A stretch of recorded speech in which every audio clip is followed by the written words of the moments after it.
Assalamualaikum warahmatullahi wabarakatuh. Jumpa lagi dengan Pak Chu Bumi. Jadi pada kali ini Pak Chu nak berkongsi satu benda yang agak lain sikit daripada yang sebelum ini. Jadi sekiranya bumi kita ni tak ada bukit, tak ada bukit, apa akan jadi? Rata je.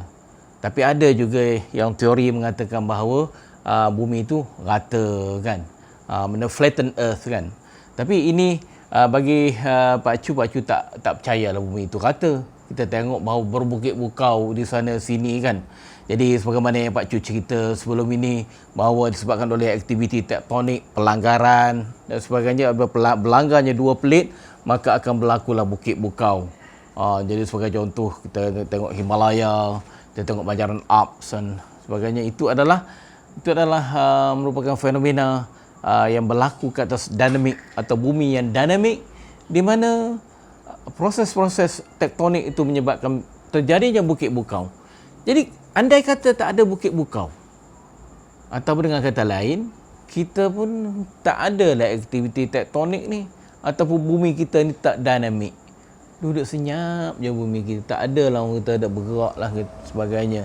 Jadi dengan kata lain, dia tak menepati dengan teori yang disampaikan, teori plate tektonik yang Pak Chu dah ceritakan sebelum ini.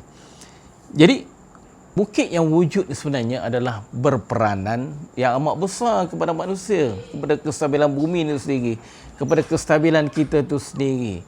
Jadi sebagai contohlah satu gunung yang tinggi, dan kemudian untuk menyebabkan gunung tu berdiri teguh, jadi mesti dia ada akar dia.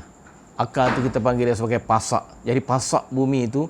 Jadi sebagai contoh, ketinggian tu adalah sebenarnya dia kalau dia dalam lagi masuk ke dalam bumi, berbanding dengan ketinggian. Sebagai contoh, kalau ketinggian tu 100 meter, kemudian dalam tu boleh pergi kepada 300 meter. Maknanya dengan kata lain, itu akar dia lagi dalam supaya dia stabil. Jadi kestabilan bukit-bukit inilah, maka apabila dia bergerak, maka bumi itu berputar mengikut paksinya, maka itu mewujudkan satu kestabilan kepada bumi itu sendiri. Sebab itulah itu yang penting bagi kita memahami bahawa bukit-bukau itu adalah berperanan untuk menstabilkan bumi itu sendiri. Apabila dia berputar dengan lajunya di atas paksi dan mengelilingi matahari. Jadi kalau tanpa bukit-bukau, maka kestabilan yang sepatutnya ada ke atas bumi itu akan lenyap.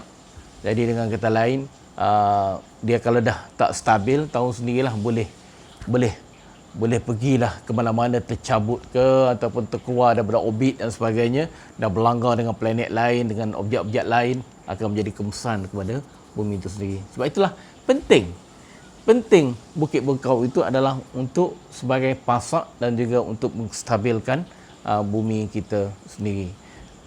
Jadi itu sajalah yang Pak Chu dapat ceritakan tentang kepentingan ataupun perlunya bukit-bukau di atas permukaan bumi ini.